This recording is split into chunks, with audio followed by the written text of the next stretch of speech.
If you were a kid growing up in the 1970s, then you most likely owned a bicycle. And if you owned a bicycle, chances are that you may built a ramp using some bricks and planks of wood, and then pedalled as fast as you could to try and do the longest jump possible. You and your mates might have done this repeatedly to see who could do the longest jump, a game which invariably led to many grazed knees and elbows, cuts and bruises, and damaged bikes. So why did we do this?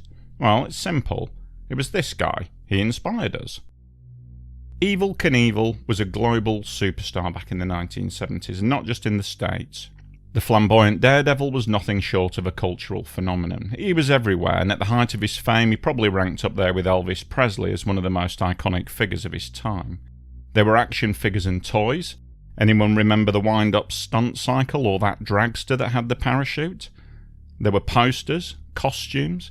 There was even a short-lived Marvel comic, and I think that they even made a movie about him as well. The bottom line is that Evel Knievel had a lot of fans, he had a lot of fame, and he probably had a lot of money to boot. This, of course, led others to try and imitate him. The whole stuntman daredevil thing was huge back then. It seemed that barely a week would go by without someone on the TV trying to break the record for the number of double-decker buses jumped over, or the most hoops of fire jumped through. In Britain, we even had our own version of Evel Knievel, the dashing Eddie Kidd, who broke many world records and achieved fame and stardom in his own right.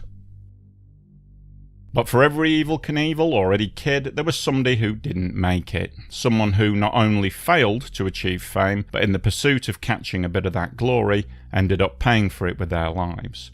And so here is the story of one forgotten daredevil whose brief career ended in tragedy.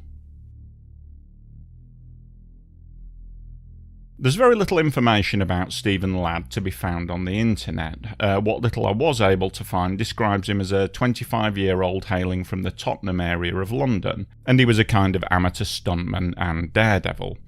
This archive footage gives you an idea of the kind of things that Ladd got up to in his stuntman career.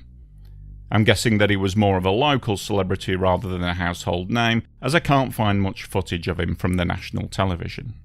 However, Stephen Ladd, although seemingly not a true professional stuntman like you might find in Hollywood, he certainly had no qualms about setting his sights high when it came to going for a world record. He intended to more than double the record for driving a motorbike through a tunnel of fire.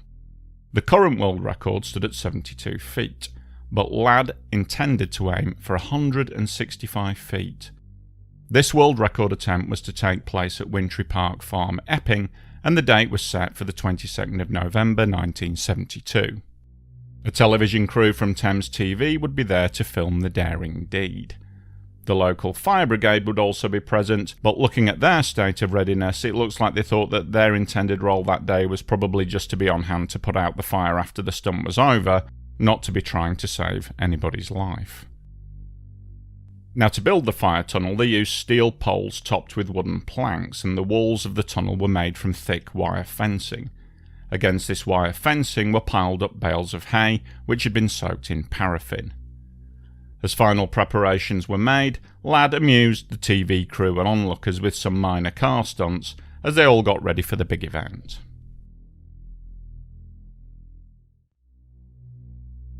As the time approached, cheerful and smiling, Stephen Ladd suited up, dressed in what appears to be just everyday motorcycle leathers, and then putting on his helmet. He doesn't seem to be wearing any specific type of fireproof clothing, and the only modification I can see on the bike seems to be a bit of tin foil stuck on the side to cover something over. And you've got to remember, health and safety were very much up to the individual back then. And in those days, your pre-stunt preparation might have been as basic as to down a couple of cans of lager and have a last cigarette to steady your nerves. That was it. Anyway, Ladd lined up his bike as the straw bales were lit. Once the tunnel was burning, Ladd sped down the field on his motorbike and made a perfect run through, emerging triumphant through a thick blanket of smoke at the far end of the tunnel. He did it. It was a new world record. Now, what happened next was completely unscripted, unplanned, and took everyone by surprise. Stephen Ladd, having completed his successful run, made a U-turn at the bottom of the field. He paused for a bit, and then he set off at full speed for a second dash through the tunnel. But in the intervening minute, conditions at the fire tunnel had changed dramatically. The wind had picked up and was now blowing huge flames across the mouth of the tunnel, and the bales of hay, which were now collapsing, were burning more quickly with ever more intensity. This would no longer be riding through a tunnel of smoke and flame. This was now more akin to trying to ride through the middle of a raging firestorm. Ignoring pleading onlookers, Ladd raced up the field and plunged into the flames. But within seconds it was clear that something had gone terribly wrong. Instead of emerging at the other end, it looks as though he crashes into the sidewall about halfway down.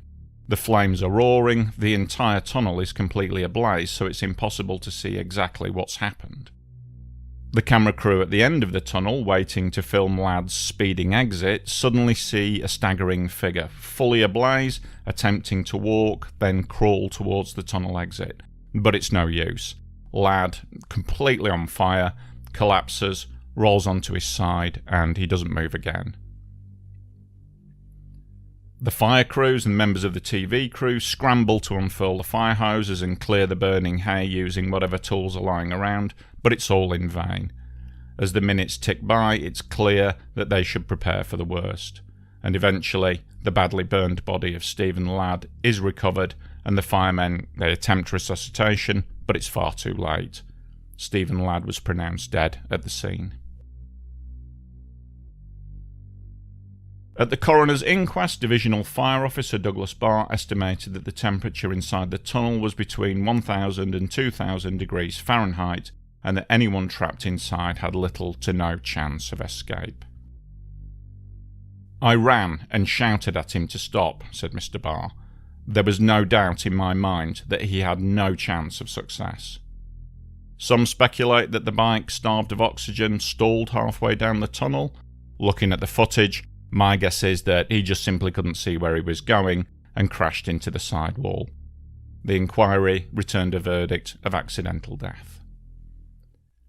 Now, why Stephen Ladd tried for that second run, we'll never know. Maybe he thought the first attempt wasn't dramatic enough, or maybe he was just flushed with success from that first run and he felt invincible.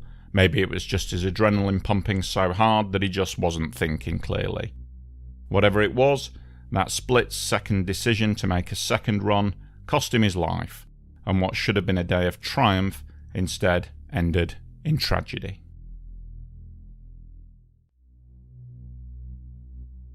As always, for my patrons, there's extra material over on the Patreon page, including one more story of another forgotten stuntman from the 70s who also met a tragic end. Thanks for watching.